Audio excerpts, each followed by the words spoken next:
Hari ini kita akan membahas mengenai tanggapan reflektif saya mengenai eksplorasi konsep pemikiran Ki Hajar Dewantara. Halo, perkenalkan. Aku Laila Nurfaiza, kalian bisa panggil saya Ella. Di kelas di sekolah biasa dipanggil Bu Ella. Saya adalah calon guru penggerak dari angkatan 9. Ki Hajar Dewantara. Pemikiran filosofis yang dikembangkan oleh Ki Hajar Dewantara menjadi landasan pendidikan di Indonesia.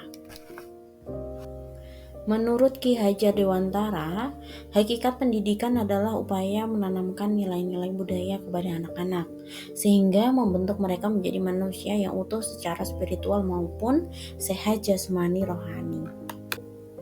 Filsafat pendidikan ini dikenal dengan istilah filsafat pendidikan, di mana filsafat pendidikan adalah mengembangkan kemampuan dasar anak untuk mengatasi masalah yang dialaminya dengan memberikan kebebasan berpikir yang luas.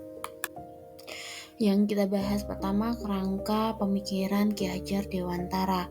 Dalam mengelaborasi filosofinya, kerangka pemikiran Ki Hajar Dewantara menggunakan budaya asli Indonesia dengan mengadopsi nilai-nilai barat yang diadoptasi secara selektif menurut teori Trikon.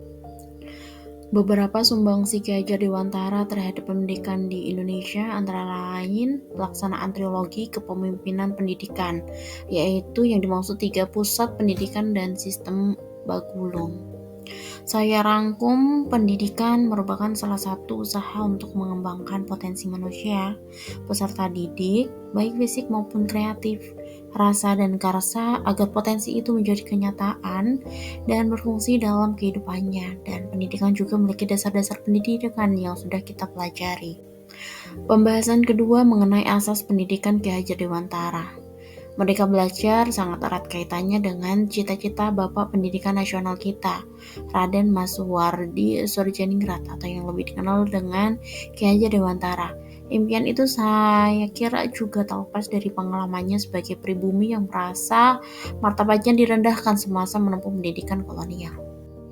Bagi Ki Hajar Dewantara, pendidikan harus memiliki kemandirian sebagai syarat dan tujuan membentuk kepribadian peserta didik.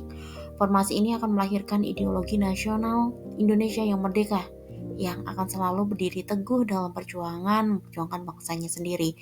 Tidak boleh ada paksaan untuk itu. Ini juga salah satu asas yang mendasari didirikannya Taman Siswa.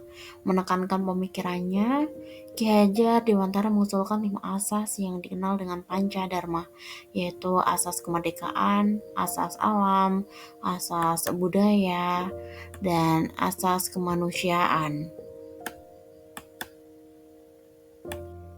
Pembahasan yang ketiga, pemikiran mengenai dasar-dasar pendidikan yang menuntun. Jadi Ki Hajar Dewantara memberikan pandangannya tentang dasar-dasar pendidikan. Kiai Hajar Dewantara menyatakan bahwa tujuan pendidikan adalah untuk menyalurkan segala fitrah yang ada pada diri anak-anak agar mereka memperoleh keamanan dan kebahagiaan yang mereka ingin capai. Dalam menuntut laku dan pertumbuhan kodrat, Ki Hajar Dewantara menggambarkan peran pendidik seperti seorang petani atau tukang kebun.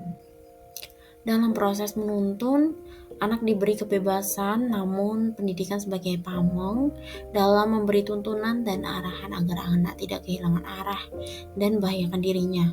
Seorang pamong dapat memberikan tuntunan agar anak dapat menemukan kemerdekaannya dalam belajar.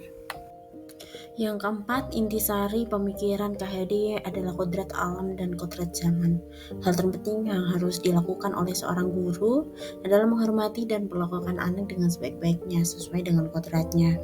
Kodrat yang ditegaskan adalah kodrat alam dan kodrat zamannya. Mendidik anak-anak dengan cara yang sesuai dengan tuntunan alam dan zamannya sendiri. Melayani dengan sepenuh hati, memberi teladan, Engarso sung tulodo, membangkitkan semangat. Eng madyo mangunkarso, memberikan semangat, dan tuturi handayani. Untuk perkembangan anak, membimbing dan menuntun mereka ke hal yang baik untuk menjadi terampil, mulia, bijaksana, dan dengan sekian peroleh kebahagiaan dan keamanan. Yang kelima, mengenai budi pekerti. Menurut KHD, budi pekerti atau watak atau karakter merupakan perpaduan antara gerak pikiran, perasaan, dan kehendak atau kemauan sehingga menimbulkan tenaga. Budi pekerti juga dapat diartikan sebagai perpaduan antara cipta, kognitif, karsa atau afektif, hingga menciptakan karya, yaitu psikomotorik. Dimaksudkan hal ini, keluarga menjadi tempat yang utama dan paling baik untuk melatih pendidikan sosial maupun karakter bagi seorang anak.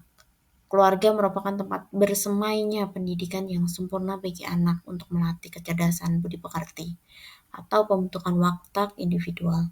Keluarga juga merupakan sebuah ekosistem kecil untuk mempersiapkan hidup anak dalam bermasyarakat dibanding dengan institusi pendidikan lainnya.